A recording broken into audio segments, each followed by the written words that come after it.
What's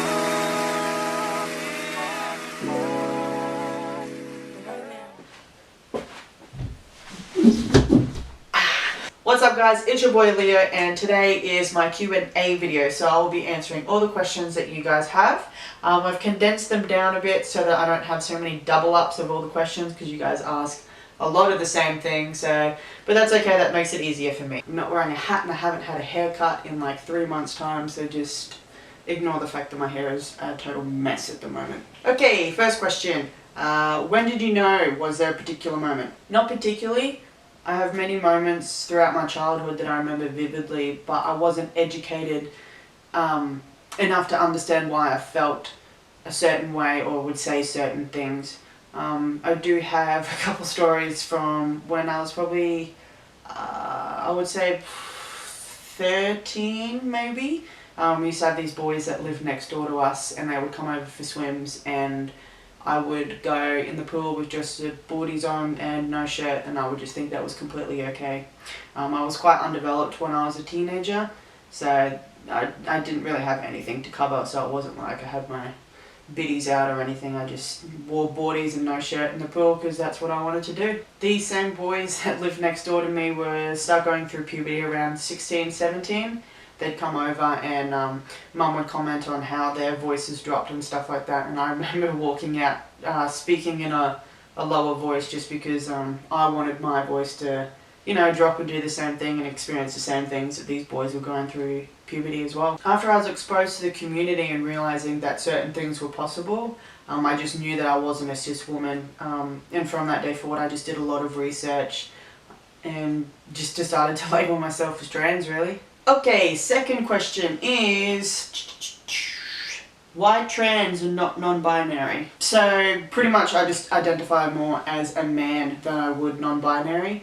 Non-binary means that you don't conform under a certain gender, so you don't believe yourself to be a male or a female. So trans is just basically that your internal gender identity does not match your assigned gender at birth, which is exactly how I feel. My internal gender is male and I am born a woman, so hence why I label myself as trans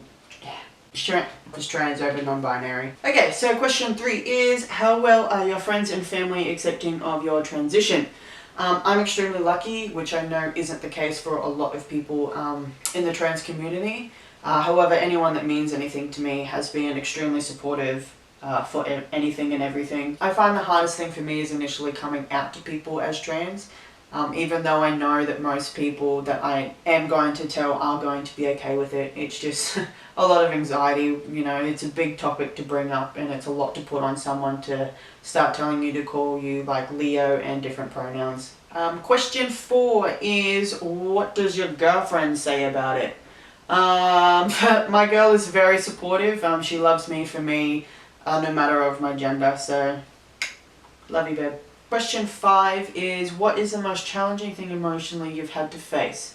I think for me the most challenging thing is having to be focused on more of the end result. As I said in my previous video, me getting onto T was probably the hardest part for me. Just wanting to see all these changes and go through stuff, but I wasn't getting there quick enough. So getting onto HRT isn't a quick process, so I definitely experienced a lot of trans jealousy with my friends moving quicker than I was, really. I also felt it hard to keep my head level and not let myself fall into a depression about how long it was taking for me to get onto HRT. On top of that, I also suffer a lot of social anxiety. So as I said before, like coming out to people as trans was a big thing for me as well. Even though I knew that they would be okay with it, it was like initially being like, hey, I need to talk to you about me being trans. Okay, next question I think is number 6. I don't know, I don't have the number in front of the question, so I'm just going to say next question.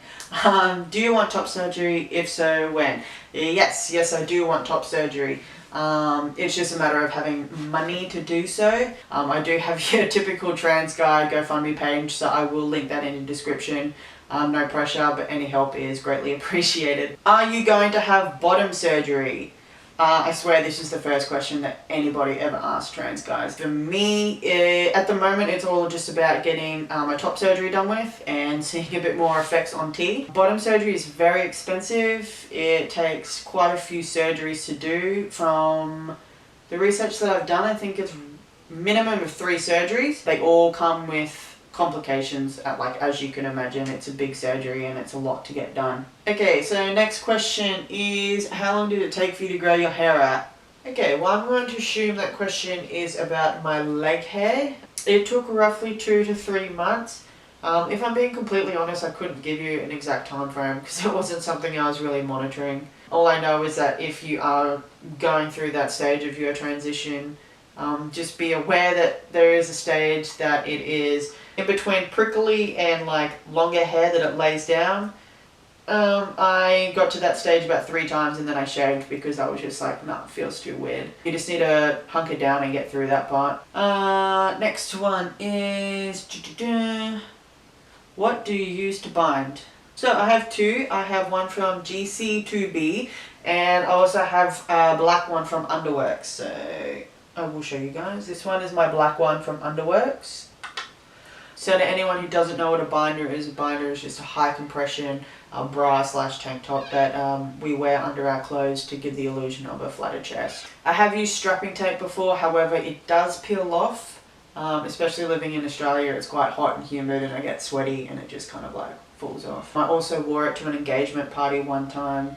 I got pretty drunk and it was on for a good amount of time. I actually got blisters on my chest from it. In saying that, I like the feeling of using the tape better, purely because it only goes on the front of my chest round to my armpits, so I can literally feel the shirt on my back without having a binder or a bra there, and that is a great feeling because that helps my dysphoria so much. So I know some people do tape and they will use a bandage over the top of it to bind them down even more. You guys just have to be really careful with that because you can't gauge how hard the compression is on your chest. Doing this can lead to bruising and cracked ribs. So bind safely, guys. Next question is, do you pack? How big you packing, boy? I do pack. I don't pack every day, especially at work because I work in a warehouse and I do quite physical stuff. So for me, if I actually wear my packer at work, it actually creates a bigger dysphoria issues for me. Purely because I get hot and I get sweaty and the packer's made out of silicone, so I can feel that and it just feels very uncomfortable, and I'm like, thank you for reminding me that I don't have anything down there. I don't pack large. I purely just pack for the sake of having something there to soothe my dysphoria.